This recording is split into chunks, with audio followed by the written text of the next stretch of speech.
ਕੋਈ ਫਰਦਾ हाल बदल गया उतना ही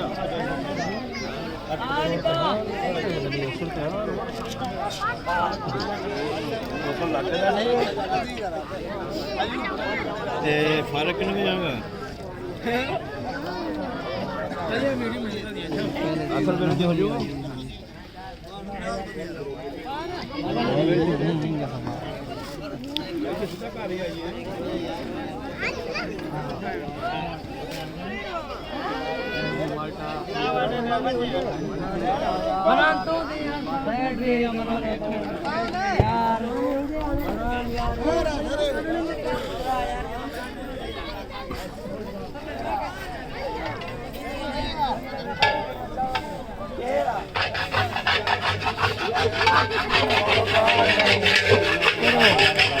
घर बाहर क्यों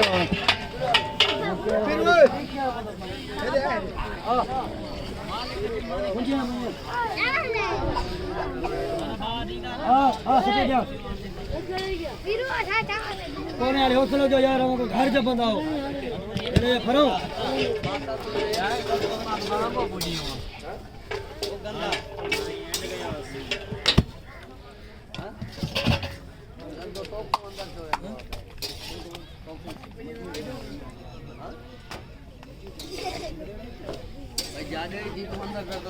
एक प्लेट हो गया एक प्लेट का आसानी आई ना देख लो आप नहीं बने देख लो अदा थोड़ी ग्रेवी बनवावा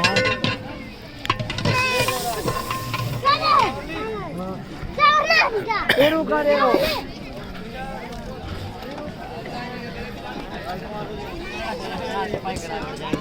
हां जी हां जी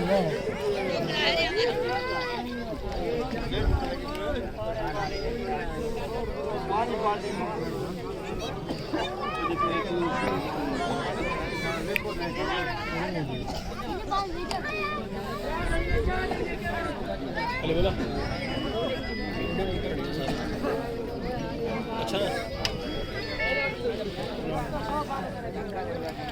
घोड़ की वीडियो बना रहा है घोड़ की मेरे साथ